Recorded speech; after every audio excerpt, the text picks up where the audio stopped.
এই মুহূর্তের সবচেয়ে বড় খবর, পহেলগাঁও হামলার প্রত্যাঘাত শুরু করল ভারত। মঙ্গলবার গভীর রাতে পাক অধিকৃত কাশ্মীরের জঙ্গি ঘাটে গুড়িয়ে দিল ভারতীয় মিসাইল। আপনাদের আরো একবার জানিয়ে রাখি, এই মুহূর্তের সবচেয়ে বড় খবর, পাকিস্তান এবং পাক অধিকৃত কাশ্মীরে আঘাত হানল ভারতীয় বাহিনী। গুড়িয়ে দেওয়া হল পাক অধিকৃত কাশ্মীরের জঙ্গি ঘাঁটি।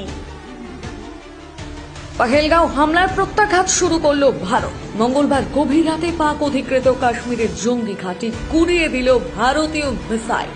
ভারতের এই প্রত্যাঘাত অভিযানের নাম দেওয়া হয়েছে অপারেশন সিন্দুর।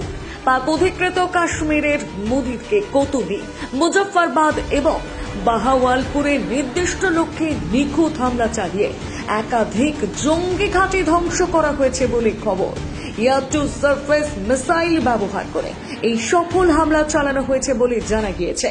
এই হামলার সঙ্গে সঙ্গে শ্রীনগরে বায়ুসেনার তৎপরতা বেড়েছে বলে খবর। পাকিস্তানের পাল্টা জবাবের আশঙ্কায় ভারতীয় আকাশসীমায় কড়া নজরদারি চালানো হচ্ছে।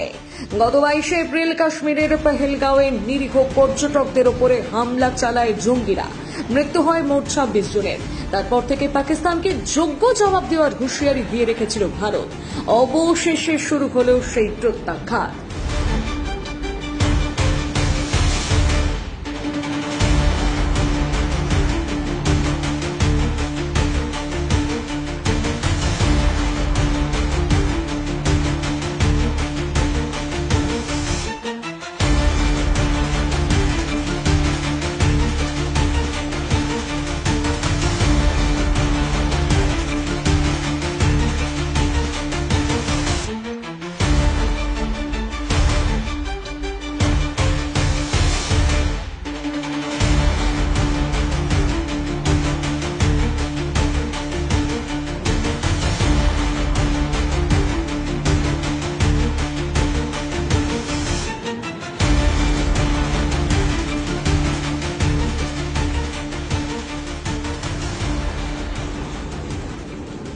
বাংলা হান্টের আরো খবর দেখতে নজর রাখুন।